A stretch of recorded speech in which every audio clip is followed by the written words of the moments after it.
Y volvemos con de todos, porque está más, sí. Quien conoce Cuál Pinta sabe que esta música habla de algo, habla de un momento que se viene. Se hace una pregunta. Se hace una pregunta que tiene muchas respuestas en muchas cosas y es, ¿qué diría Freud?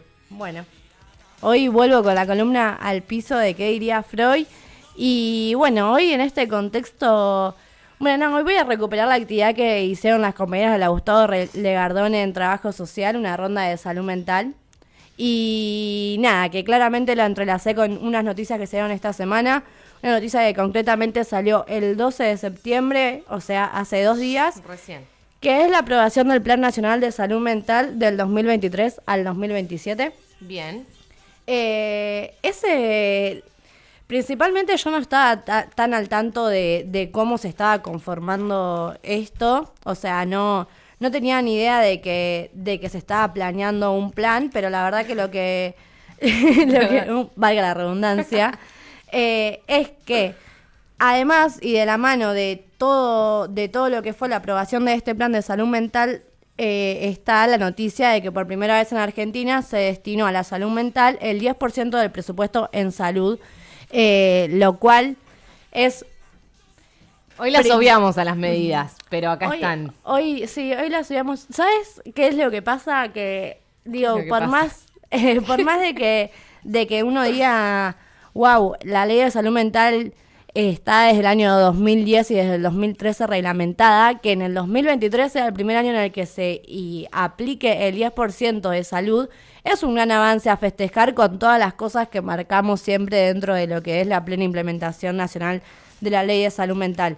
Y en esa línea también me parecía de que se conectaban las dos noticias, no tanto la de la aprobación del programa como la de la implementación del presupuesto, porque toda esta parte de lo comunitario y de la salud mental pensada para un pueblo y desde las diferentes disciplinas que conforman el campo de la salud mental, hace a lo que se plantea dentro del proyecto y lo que salió dentro del boletín oficial.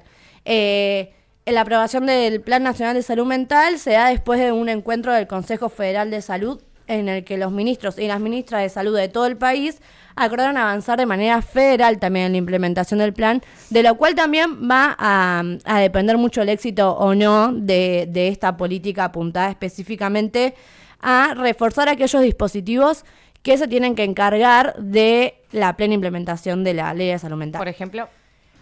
Por ejemplo, esto va a estar dirigido desde la Dirección Nacional de Abordaje en Salud Mental y Consumo Problemáticos, y ellas van a ser los encargados. También desde el Ministerio de Salud, que es desde quien se impulsa en el artículo 31 de la Ley Nacional de Salud Mental, es que se llevan a cabo 11 rondas, se le dice, desde lo que fue noviembre del 2020 a marzo del 2021, del que concluyeron 9 ejes centrales para abordar en este Plan Nacional de Salud Mental. Voy a nombrar los 9 ejes porque me parece muy interesante y que nos permiten pensar en una banda de las columnas de qué diría Freud, ¿no? Uh-huh. La primera es la Rectoría en Salud Mental, que no la voy a desmenuzar. No la desmenuzar. Salud mental en el primer nivel de atención primaria, lo cual me parece como muy interesante, dado dentro de todo lo que es el cambio de paradigma dentro de la salud en la República Argentina, que también se empiecen a pensar estrategias en base a lo que es la atención primaria de la salud, que claramente cuando algo que puntualizamos muchísimas veces en las columnas de que diría Freud como génesis de las problemáticas. Justamente. Claro, porque nosotros siempre hablamos de poner, no sé, los hospitales colapsados o los servicios que no dan abasto con las respuestas, o todas esas problemáticas que claramente derivan de que no se está llevando una promoción y prevención efectiva o no se está pudiendo alcanzar ese nivel de atención primaria que a través de este eje se propone abordar. Después, dice otro eje es la ampliación e integración intersectorialmente de la red de salud mental, que tiene que ver con esto de que claramente el paradigma del que parte tanto la Ley Nacional de Salud Mental como el nuevo paradigma que se está tratando de instalar en la República Argentina en cuestiones de salud, parten de la salud integral y de la definición de salud de la OMS. Entonces es el sujeto ya no solamente concebido en términos de enfermedad o ausencia de enfermedad, sino con todos los sectores justamente que hacen al bienestar y nosotros lo pondríamos. Políticas de prevención, se diría. ¿Estaría bien mencionarlo así? Sí, mira, yo creo que en cuanto a lo que es la ley de salud mental, hacen también a todas aquellas, no sé, por ejemplo, pienso en la crisis habitacional, algún tipo de respuesta en esas cuestiones para que las personas en la externación puedan reinsertarse, o ni siquiera reinsertarse, volver a vivir en sus hogares. Bueno, de qué manera en el contexto que ya caracterizamos también podemos pensarlo en relación con la ley de alquileres, ponerle puntualmente un debate que se está dando ahora.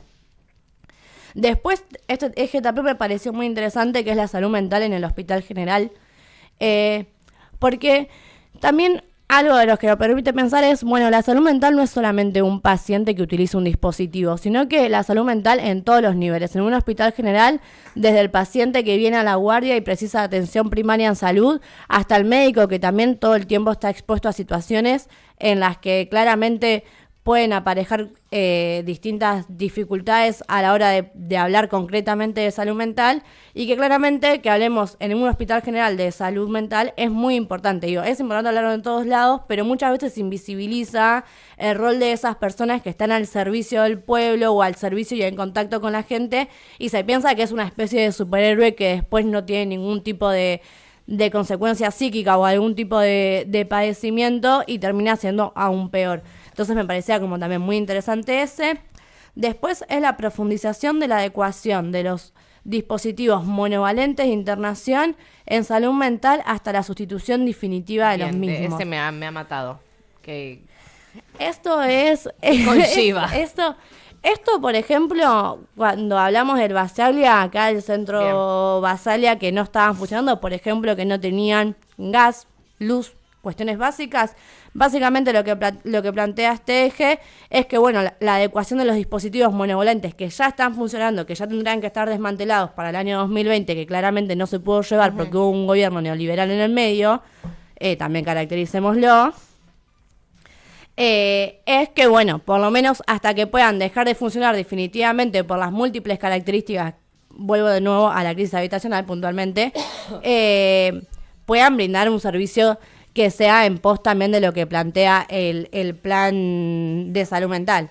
Bueno, después promoción y prevención en salud mental y consumos problemáticos, la transformación de las prácticas, la vigilancia epidemiológica en investigación en salud mental. Eso tendrá que profundizar porque la verdad que no, a mí también me mató con ese. Y dice apoyo psicosocial en emergencias y desastres. Sí, todo con... perdón. No, seguí. No, que es justamente la regulación que nosotros veníamos caracterizando, obviamente de la mano con que se destine 10% del presupuesto a salud mental, y cómo, o sea, esto es muy celebrable por haciendo un paralelo de cuando arrancó un ¿Qué diría Freud? A cómo estamos ahora, que se ponga mínimamente en la agenda política. Ya no es una agenda de discusión, es una agenda de hechos. Sí, además de hecho en el boletín oficial cuando sale esto el 12 de septiembre, mencionan como instancias previas, por ejemplo, como que en abril de 2022 se lanzó la Estrategia Federal de Abordaje Integral de Salud Mental y Consumos Problemáticos, que también fue como un antecesor de lo que es este Plan Nacional de Salud Mental, y que también es muy interesante en los términos que lo plantea la gestión del gobierno. Por ejemplo, recupera mucho, y lo voy a leer concretamente porque lo plantea así, es que dice: el Plan Nacional de Salud Mental 2023-2027 se propone reconocer las diversas situaciones, problemas del campo de la salud mental en clave crítica e histórica para el diseño de objetivos y líneas de acción que posibiliten superar gradualmente las dificultades actuales y arribar a un sistema accesible, equitativo y de calidad. Después, también remarcando la necesidad de estas transformaciones dentro de la aplicación de la ley, dice: cabe destacar que las transformaciones que plantea la Ley de Salud Mental son profundas, impostergables, involucran a todos los sectores, actores e instituciones y deben sustentarse en prácticas inclusivas de base comunitaria. Uno de los objetivos centrales del plan es la creación y el fortalecimiento de los cimientos para la transformación estructural del sistema de atención de salud mental hacia el paradigma comunitario, oficiando de guía rectora para todos los actores y sectores involucrados en dicho proceso. De igual manera lo es, en este sentido, desarrollar, difundir instrumentos técnicos para impulsar la externación sustentable e inclusión de personas con padecimiento mental. Y ahí me quiero detener también. En la importancia que le da a que se creen y se desarrollen instrumentos técnicos para poder sustentar una externación garantizada y que después no nos encontremos contra las mismas problemáticas de siempre, que claramente ya son problemas estructurales, son problemas que no solamente acarrean a la psicología, a la psiquiatría o a los campos tradicionales asociados a la salud mental, sino que implica el conjunto social todo, por así decirlo. Implica tipo tanto la promoción, la prevención, como, bueno, ir en contra de ese desconocimiento que muchas veces hay en base al padecimiento mental. El hecho también de que, bueno, me parecía importante pensar otro tipo de prácticas y técnicas, claramente.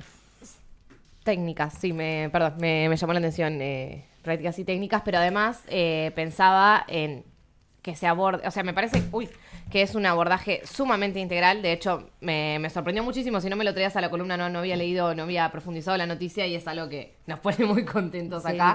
Pero además que rompe con la concepción de que el acceso a la salud mental también es un privilegio, ¿no? O sea, con la concepción de, bueno, sí, lo caro de las consultas, es como, bueno, cualquiera, no puede acceder cualquiera. Esto es como, es un tema en agenda que es necesario que todos podamos acceder. Esto que decías del Hospital General, que yo no sabía que funcionaba así, es muy avanzado y siempre Argentina pionera.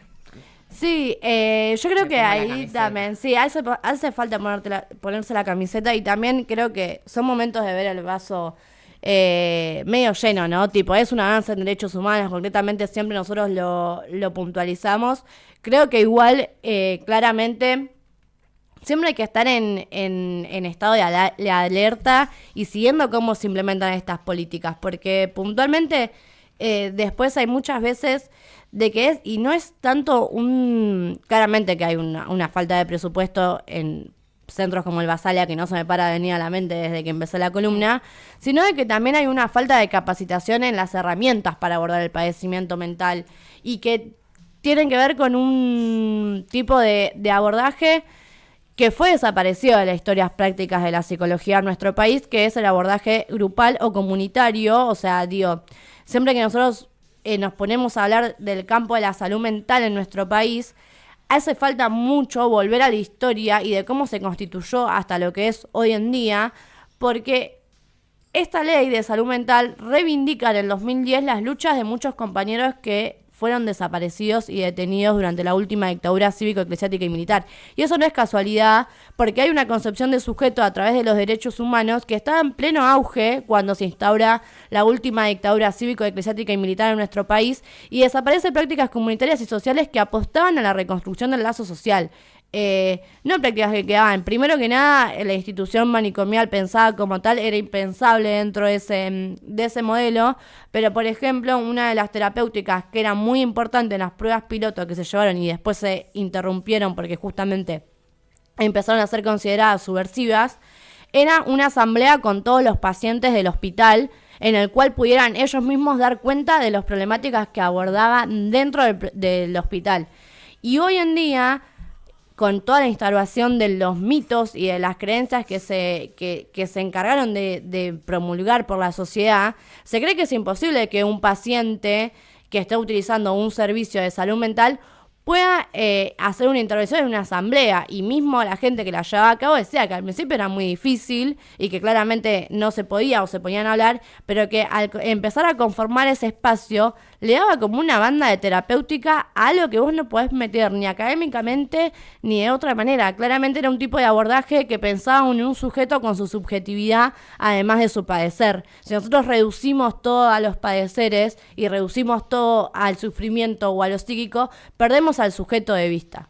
Sí, siento que, perdón, agrego de boca de jarro porque yo no tengo mucha idea, pero también no puedo dejar de pensar en cómo se viró la concepción por falta justamente de políticas como las que se van a implementar a partir de hoy, todo lo que rosqueamos siempre sobre la medicalización o lo que es más vinculado a la psiquiatría, si se quiere, que claramente está ligado al capital, o sea, a financiar y lucrar justamente con los padecimientos mentales.